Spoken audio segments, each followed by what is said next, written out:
At the end of August, we told you about a bill in Ohio that would make it illegal for a doctor to perform any abortion if a woman seeking the abortion is doing it to avoid having a baby born with Down syndrome. The legislature is expected to weigh in on that piece of legislation sometime at the end of the fall, but it has created a divide among pro-life and pro-choice advocates.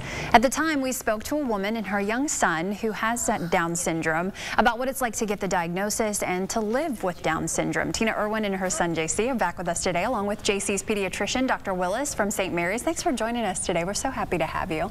The reason you're here today, though, is because October is actually Down Syndrome Awareness Month, and we're talking about the abilities that people with Down syndrome have opposed to their disabilities. And you touched on this when you brought JC in the last time, and he is remarkable. Yes, he is.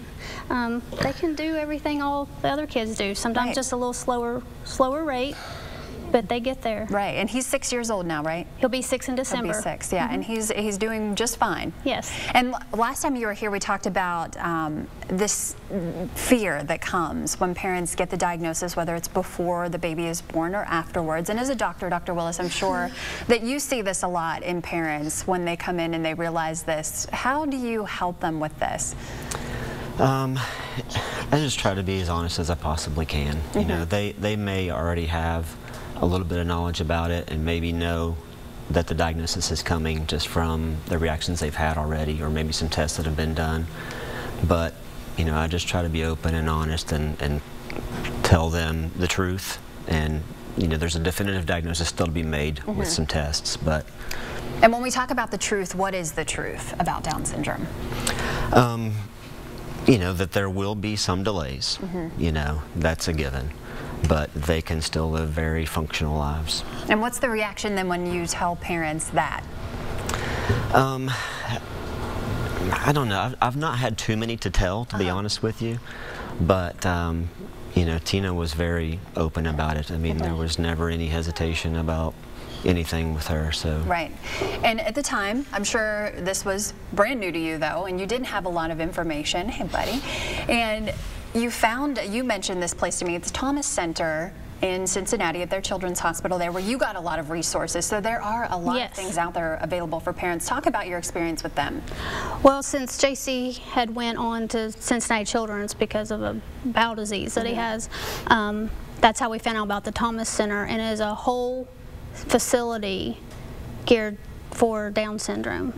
It has a library full of all the information you might need. It has resources, it has legal aid, it has educational aid, has therapies, you know, so we don't use like their therapies per se, but if we lived close, it would be good to have. Yes, it would. And it looks like they work with kids from infancy to 21 years of age. That's a long time, and I'm sure you found that here at St. Mary's too, is that right? Yes. And you take full advantage of that? Yes, yes. Okay. He's sleepy. Look at him. He fell asleep in the car ride over? Yes. Just waking up, and he's a good little waker-upper, huh? Yeah.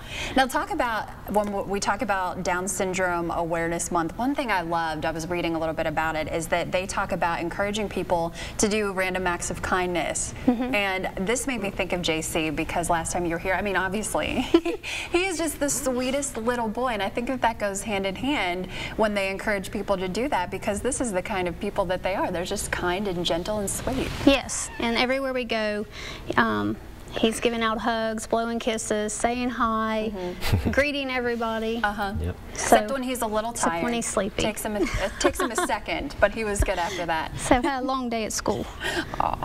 So what would you like to tell people then to do this month, just in honor of Down Syndrome Awareness Month? First of all, if you see someone out that has Down syndrome, or they have a child with them that has Down syndrome, don't be afraid to go up and say hi. Introduce yourself. Talk to the child. You know, don't talk around them. They can hear. They fully understand what's being said around them as well. You know, just, simple things like that. It's a misconception that they can't do those things. Correct. It's something that really, I mean, at this stage of the game, we should know more about it. Yes. Yeah. So this is really great stuff, and we love having JC on, and we're actually going to have you back. We'll preview this a little bit. We're getting closer to the holidays. Yes. And you have a really cool event coming up in December with Sensitive Santa that is geared towards children with Down syndrome, because it makes it a little bit easier for them. Yes, and children with autism or sensory sensitivities, because it's difficult to take children out to, say, the local malls to visit Santa and be around all. Sometimes children are sick or they can't cope with the crowds. Right. So we have a calm, quiet environment at our church in our fellowship hall, and we do it all day long, not just for 1 hour, because the local malls do a lot of times do a Sensitive Santa, but it's just usually like for 1 hour. Right. This is all day. We have crafts. It's all free. Every person that comes to visit Santa gets a gift. Awesome. And there's no age limit. We've had people come that had developmental delays and they were older and they were welcome as well. All right. We're going to have you back November 10th, I believe, so we'll talk more about that then and give you some information if you'd like to sign up for it. Thank you guys so much for joining us today. Great information.